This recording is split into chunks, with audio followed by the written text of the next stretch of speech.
La récompense pour la capture du président du Venezuela, Nicolás Maduro, a maintenant atteint un niveau record, dépassant même la somme qui avait été offerte pour la capture du tristement célèbre leader d'Al-Qaïda, Oussama Ben Laden.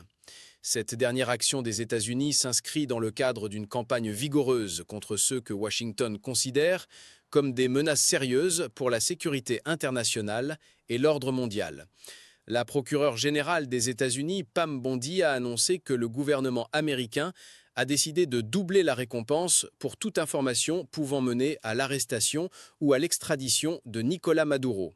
Le nouveau montant de 50 millions de dollars en fait l'une des figures les plus recherchées au monde par la justice américaine. Selon les autorités américaines, Maduro n'est plus simplement un leader politique autoritaire, mais une figure centrale dans un réseau international de trafic de drogue.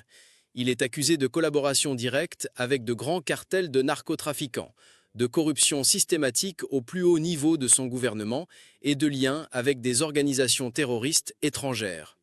Le département de la justice des États-Unis a déclaré que Maduro a dirigé un État criminel par lequel de grandes quantités de cocaïne ont été distribuées vers les États-Unis et d'autres pays, mettant en danger la santé et la sécurité des citoyens américains. De plus, il est accusé d'avoir utilisé l'appareil d'État pour protéger et faciliter les activités illégales des cartels, ainsi que pour punir impitoyablement ses opposants politiques. Aux yeux de Washington, Maduro a depuis longtemps perdu toute légitimité en tant que président du Venezuela et est maintenant considéré comme un criminel international à la tête d'un cartel de drogue avec des liens politiques et financiers profonds.